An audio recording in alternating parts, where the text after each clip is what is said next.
Wealth Without Wall Street Tribe. I'm so grateful to be able to bring back to you a fan favorite here. This is our book series on Nelson Nash's book, Becoming Your Own Banker. And this is part 2, where we uncover on page 14, Nelson Nash is talking about imagination. And what we've learned over the years, since this came out 4 years ago, that a lot of people have a hard time with imagination. They have a hard time being creative. And what we did is we created a course to help you dream again. It's called the Passport Challenge, and it's free.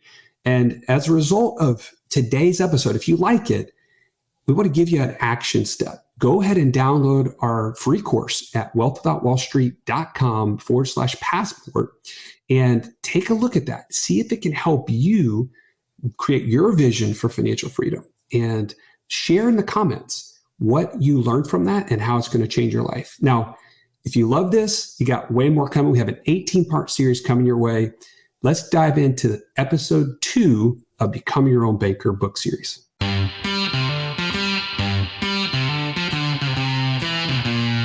Welcome to the Wealth Without Wall Street podcast, your guide to understanding how to get out of the Wall Street rat race and start your own mailbox money lifestyle.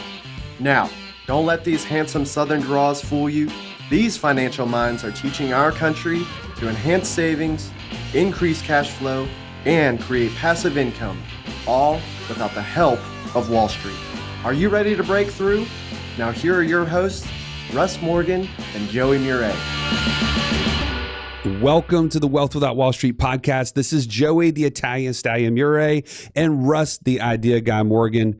Today, we are going to tackle the tough question: how do you fill in the silence with the goals and the objectives that you want to have happen by using imagination? Page 14 of Becoming Your Own Banker, we're going to tackle what Nelson Nash has to say about imagination today. Man, it is so amazing to me that we don't spend time thinking. I remember Nelson telling us all the time. Absolutely. 5% of the people think, 10% of the people think they think, and 85% of the people would rather die than think. But isn't that the thing that we should be doing the most? Because when we're asked the question, when you're asked the question, what is it that you want from your future? What are your goals? What do you want in life? Should you not be able to just spit those out? They should be sitting on the top of your tongue, but they're not. Why is that? Because imagination has been shut off, Russ. When we get older, those functions just start to wane and wane and wane. But why? Because we're worried. There's a lot of different factors, right? One, we're worried about what other people think of us. Well, is it not that we're busy too, though? That we're just working? Oh, absolutely. You're just kind of in this kind of autopilot. I mean, how many times have you driven from work to home and did not even realize what you did? Like you can't even recall anything that you did. Well, they say because our brain has done it so many times, it's in that cognitive rut. You remember the Absolutely. book, the video, The Backwards Bicycle? It talks about us being in those, like, kind of that rut within our brain. We have just tuned that out, and we're not spending that time. How many times you just sat in front of a TV and just zoned out? Oh, absolutely. And here's the thing about it is that we do make time for things that are important to us, but what we've done is we've shut off the idea that imagination is important. It's kind of like, oh, well, that doesn't apply right now. And we've just let it go. What does that cost us, though? When you're not thinking about what you really want, are you really going to get there? No. And here's the other part. It's not necessarily about just thinking about what you want. If you can think about what you want, then now imagination becomes vital. Because guess what? There's not just one way to get there. And we've been taught that we have to just rely on Wall Street. This is that Wall Street mindset, that bondage that I feel like so many people have fallen prey to. Where do you think imagination stopped? Because you have small kids. I hear you telling me stories like Adler, for instance. You used to tell me a story the other day about some dream she had. Every morning, this is our routine. We're in that rut, right? I say, Adler, how did you sleep, baby? I was good. It was good. Did you have sweet dreams? I always ask about sweet dreams, right? Yes. What did you dream about? I was riding a unicorn. A unicorn? Where were you riding the unicorn? On a rainbow. It's always going to be a unicorn. It's always going to be a rainbow. Okay, some variation of the two. And then there's going to be treasure involved at some point. So every morning, her little brain is just firing with creativity at work constantly. And then don't get me started on the stories from school. I can't ever tell which ones are true or which ones aren't. We're texting her teacher like, hey, is this legit? Like, did this guy do this to her or whatever? It's, anyway. But that's the thing, is that as kids, we imagined everything. I mean, my kids are building a fort out of like limbs. They're telling me about how, massive this fort is and how they've built like this like trap door, with like this huge, like a pit. Yeah. I go up there, it's like 17 sticks thrown together in like a 4-foot hole in the ground. And I mean, but they're coming back with detail. And they're going to catch coyotes or something, aren't they? Their brains are firing with creativity. But when I ask the question, what is it that you want from your future? What are the goals that you have? And I get silence. That tells me creativity stopped somewhere between when we were kids, because when you just ask a kid, what do they want to be when they grow up? What is it that you want to do today? What do you want to do for this year? It's not silence. Right. You get answers. The thing is, they don't have that fear factor of worrying about what you think about what they want. I think that's a big thing. Well, I mean, I've seen that play out because I've helped Megan, teach like the 5 and 6 year olds in Sunday school sometimes. And whenever you go, okay, I'm going to ask you guys a question, and like all the hands go up, like, well, wait a second, we haven't even asked the question yet. Like, okay, Jimmy, what do you want? My sister's bow and arrow. Like, what? I mean, they just throw out, the brain's just going, right? But then you taught the other day, right? You taught some 13-year-olds all the way up to college age. Yeah. And when you ask questions, how eager are they to answer? It was like pulling teeth at the very beginning. It was like they're trying to figure out, can I trust this guy, right? Yeah. Is this something, do I want to put myself out there? Right. Do I want to answer the question and potentially be wrong? Right. Because I think really that's where a lot of this stems from, is as the way kids are taught throughout life, is it's right or wrong, right? Your answer is yes or no. That's right. Imagination is infinite, right? I love the fact that Nelson Nash wrote this book, Becoming Your Own Banker, and he talked about it was a part of imagination. Right? Are putting our brains to work. He would say to us all the time, you need to be thinking about your thinking. That's right. That's such a simple comment, but it's profound.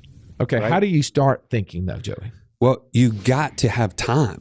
You have to carve out time, because thinking does not naturally happen on its own. In my opinion, it does not just come to you. You have to have time set aside. Maybe it's just because I'm a guy and I compartmentalize and I have to have this specific time for this specific time for this, but I can't do more than one thing at one time. So maybe it's waking up earlier. I'll say this morning, my little girl, Tyndall, she was just born 8 weeks ago. So I'm getting this time in the middle of the morning, 3:30, 4:30 in the morning, and I'm loving it. I'm actually really looking forward to it every morning now, because I get up, I get her bottle ready, I'm rocking her, whatever, change her diaper, and then I'm getting time to think, and I'm just praying, and I'm looking at the Word and all this. I'm like, man, this is really nice, because it's quiet, isn't it? Absolutely. And so, anyways, I'm looking forward to that, because I just haven't built that kind of time into my schedule. But I'm always amazed by people who have creativity, and Nelson Nash was one of those that we love to listen to and read his work.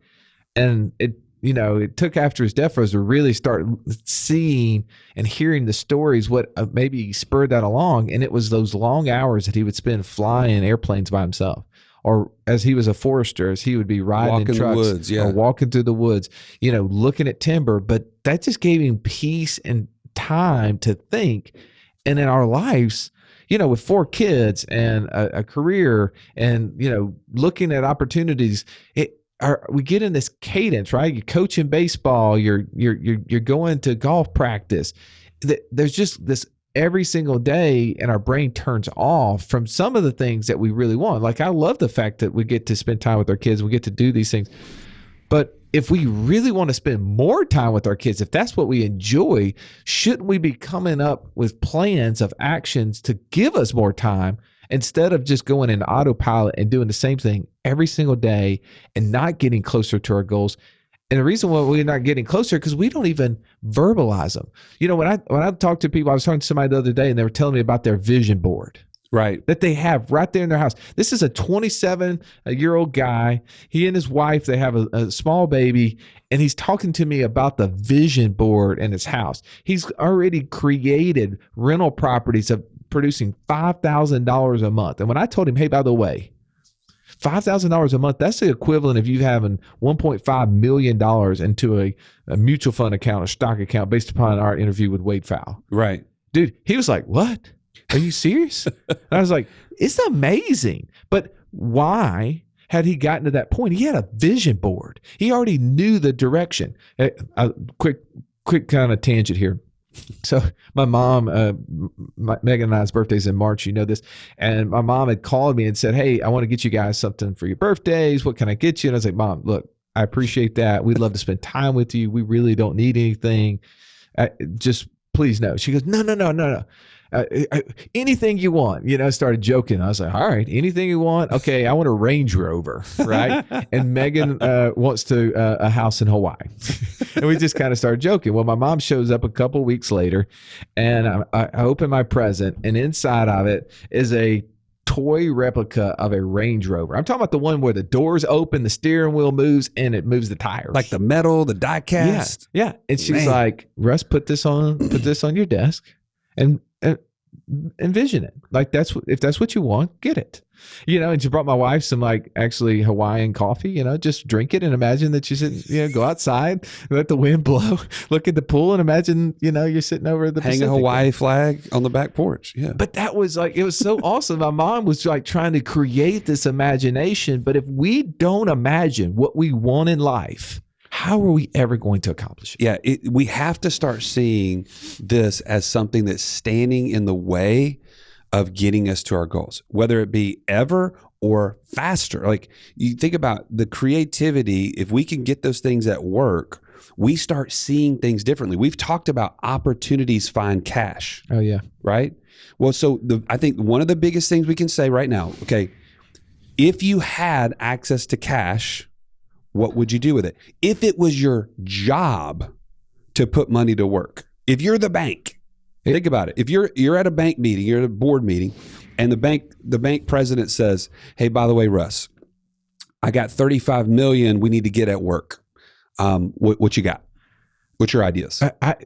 Even better, I think of the Brewster's Millions. You ever see that movie with Richard Pryor back in the day? I have not seen this. No. So he was given this money. He was basically the inheritor of this money from his long lost ancestor that didn't know. And he was given this amount of money. He had to do something with it over a 30-day period of time. And he literally had to imagine how to spend it. And he started to run out of ideas of how to spend the money. And he had to spend so much by the end of the 30 days. Otherwise, he would forfeit the inheritance. And that's a good challenge right there. I think about that when you're saying, if your job, if literally you said, okay, I've got this millions of dollars, whatever it is, you just can't spend it. You have to put it to work, and its effort, whatever is fruit from its effort, is what you get to spend. What would you do?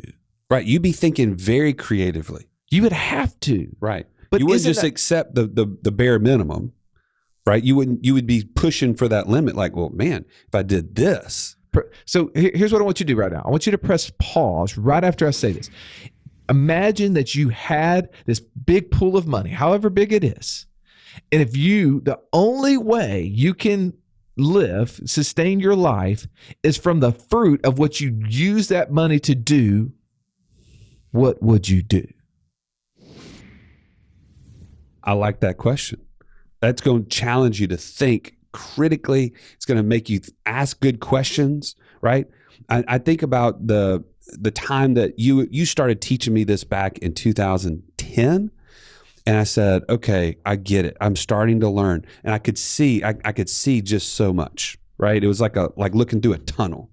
And then I walked through that tunnel, and then all of a sudden on the other side of it, it started to open up because I was educating myself. I was learning. I was going to Nelson's events. I was going to think tanks and all these things with you. And you know what? Through that, I started really thinking about, how can I get access to this money I've got in my 401k? Yeah, because you built up a 6-figure number that you thought you could access, by the way. And I was frustrated.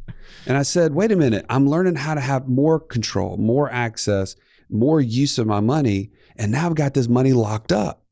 Well, that 401k, I was able to creatively think, okay, I'm going to start taking a loan from the 401k to fund my policy to then get it to work. And that created a whole new pot of money that I would have never had. Well, it was so fun to watch you do that because of watching your brain come up with an idea that I'd never heard of. And be honest, I've had 2 other people since then. So in the last 9, almost 10 years, there's been 3 people that've come up with that idea, and you're one of them. Those are 2 are really, really smart people. So, I know I kick you sometimes, but like I'm putting you at a level with them, because if a couple of the other dummies came up with it, then I would realize maybe that was not a coincidence. That's so good. Well, and again, I don't mean to like beat my own chest on this, but what it really has done is it's been, okay, how can I get more of this money in a position to where I can do more with it? And so like even just the other day when we were talking through how we came up with a plan to create income equals premium. Well, page 48 of Nelson's book. Well, it required us too. Like when we read, right? Reading is a way to create ideas. Right. Watching TV is a bad idea. Yeah. It literally is to zone our brains out. But when we read, we learn. It makes us think about ideas. And when we were reading Nelson Nash's book, something that we've gone through many, many times, and we get to the section where he says that our income should equal our premiums in our life insurance policy. Let's say that one more time. Our incomes should equal our premiums. Yeah, expanding the system to accommodate all income is what he titled the chapter. And we've wondered, like, how practically do we do that?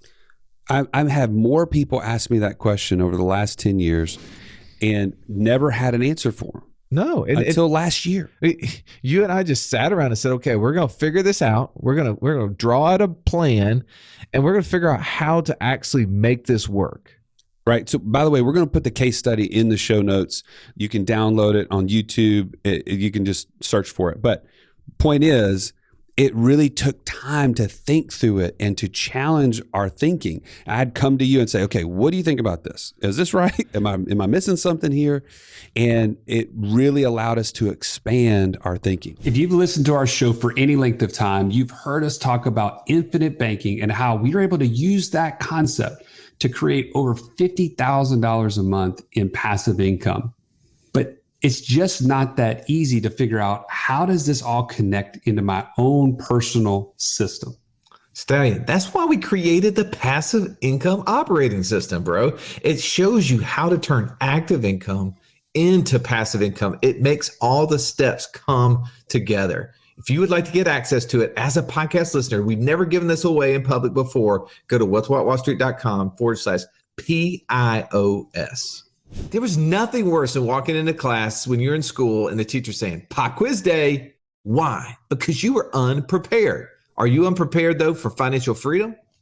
Don't be. Find out how close you are by taking our 30-second quiz at wealthwithoutwallstreet.com/quiz. It's one of those things, though, if we don't, like, I mean, here, I'm just being open and honest, right? Like I help you so much on this podcast. My job is, and I love it, is getting on the phone with you and getting on webinars with you and talking about your financial situation. Unfortunately, because I spend so much time doing it for you, I don't spend any time doing it for me. Ooh. So this weekend, the cobbler's shoes. Yeah, this weekend I had some time, and I'm like, look, I got to get my stuff in order. I got to like figure out where everything is going and how it's working. And I probably spent 3 or 4 hours. And the same thing, I started thinking back to your example of how you're paying loans back, how you're taking a loan every single month to put it into your account, how you've created this plan and system. And it's like, okay, all right, well, I've got the same sort of thing. My income is continuing to expand, thankfully, right? And right. and we've had some windfalls. We've sold some real estate this year. We've sold a business this year. I need to make sure that I am using my system correctly. And I applied the same thing that you're doing personally. It's okay, I need to put this on paper. I need to write it out. I need to be able to visually see what I'm doing. And I think that's too often a reason why we're not imagining what's happening, because we don't even see what's going on. We don't write it out. I know you guys always make fun of me for making my calendar out on Excel, but the purpose to that is literally to think about what my week's going to be. Sure, I know it's in Outlook, but when I put it in Excel and I have to like create time slots around, to prepare for things or to follow up on things, it makes my brain think about those meetings. Well, if we're not thinking about what we want in life, we're not thinking about the financial goals we have, we're not thinking about what our money's actually doing or what we should have it doing for us, how successful can we really be? How much can our money really be efficient for us? Well, and you've heard us say this before, but I want to really highlight something. At Wealth Without Wall Street, one of our differentiators is that we're the coach, but you have to be the quarterback. Okay. If you can envision the football field, if you're sitting in the stands cheering for somebody else when it comes to your money, Wealth Without Wall Street's not on the field. By the way, how many people are doing that? Oh, everybody. Hey, we got a lot of pom-pom shakers out there. There's a ton of them. And guess what? They're disappointed at the end of the game. Hey, hope's a strategy, just not a good one. So it is so critical. What we're talking about right now is it's monumental to your future. If you cannot be the quarterback, then you are required to sit in the stands.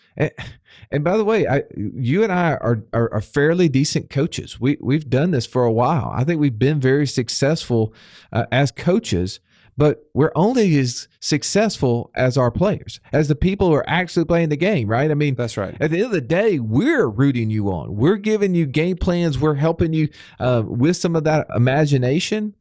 But really, we're only successful as you are successful in what you're doing. And we love it when we hear stories about how somebody has taken this and lent the money and turned it over and said, hey, by the way, did you know that when I was able to take over my student loan debt, then that income stream I used to go buy a rental property with it? Oh, yeah. Let's not poo-poo the whole idea here on this call or on this show that people aren't being creative, because we have tons of stories about you coming to us and we're constantly amazed at what you're thinking about. But the vast majority of people that we talk to initially, it's like they are glazed over. They have just left this part of their brain out, and they're asking us for ideas. They're like, well, how can I do this? Like, what would I buy? What would I invest in? What would I create passive income with? It's almost like, can you give me the idea? Like, your idea probably is better than my idea, which the answer to that is really no. That's Wall Street speaking. It's not going to necessarily be better than your idea. My idea is my idea. What I want to do is probably different than what you want to do. It's very unlikely we're very similar in that. Well, and even as we talk about like the hierarchy of wealth in previous episodes, if you're a business owner, you know better than anybody else the investment returns in that business. Period. End of story. So you should be confident in those things and then more creative about how to make that thing expand, how to make that business become passive, as we talked about with Justin Harris. There's so many opportunities under your nose if you will just turn on this imagination factor. All right, so let's break this down. Let's wrap this up, because today's podcast is about you imagining what you would do with money if you had the only way you could like eat today or tomorrow or in the future is if you had to put it to work, and its return to you is what you got to spend. So that's going to make you imagine the things that you would want to do. That's one of the steps. The second step is like, what do you really want? I mean, it makes me think of the Notebook, right? What do you want? Right? That's really, that sounded just like him, by the way. Very Russ. close, right? I mean, I kind of get that Ryan Gosling, look-alike a lot. So it's important to know what we want. It's important to know what we might do with it. It's okay not to have all the answers. It's okay not to know how to do those things. Those are the things that us as coaches can work with you on. But what you want and what would you want to do with it? Those are things that you should be coming up with the answers to. And I want you to have your vision board. I want you to have your Range Rover replica sitting on your desk, or whatever it is, these little bitty things. And they could be silly, right? I mean, could I go buy a Range Rover? Yes, I could. I mean, but that's not, I'm not going to spend the money for that. But have these things that you do want. Like, hey, I would like to spend a month with my family outside of Birmingham, Alabama, right? That's a want that I have, and we're making that happen. That's right. So another thing, I want to bring up a quick story. One of my clients, Brian Tripp. Brian, you've heard him on the show actually before. He actually about 90 days ago made it a goal. He said, I want to read 20 pages a day. And in 90 days, he has done that. I don't know if it's been every single day, but he has put it on there, his to-do. He wanted to think about more things. He wanted to plan more things and learn. And in those 90 days, he has dramatically changed the projection of his life, because he's now become an authority in so many different things. He's reading more books than I've ever seen somebody read. Nelson probably would have read way more than him. But point is, he made it a goal. He set aside the time, which that's really the next thing that I think, if you want to take away some practical example from this, is make the time to think about your thinking. You don't have to have a newborn like I do to get up in the middle of the night and to be thinking about your thinking. But set aside that time. Make it a priority, because that is the difference between getting to your goal or not. It's going to be that much more important. And this is the opposite of what we're taught. We're taught not to think. We're taught to listen. Wait, who are we taught by, Russ? Maybe they're listening. I don't know if we should say it. Keep it quiet. The government. Why would the government care about our thinking? Because it would prevent us and them from doing the things they want to do and us doing them instead. Well, control and authority come from thinking. Right. Historic, you look over history, anybody that's in power, they want to limit education and they want to limit thinking. Authority and thinking are always at battle. They're always in conflict. Absolutely. So here's the thing. Go spend some time and think, and can't wait to hear some of the imaginative things you come up with in our next conversation. As always, we appreciate you listening to the podcast. Have a wonderful day. This has been the Wealth Without Wall Street podcast. Don't forget to subscribe to the show to break free of the Wall Street mindset and begin building wealth on your own terms in places you understand, so that your wealth will never run dry. See you next episode.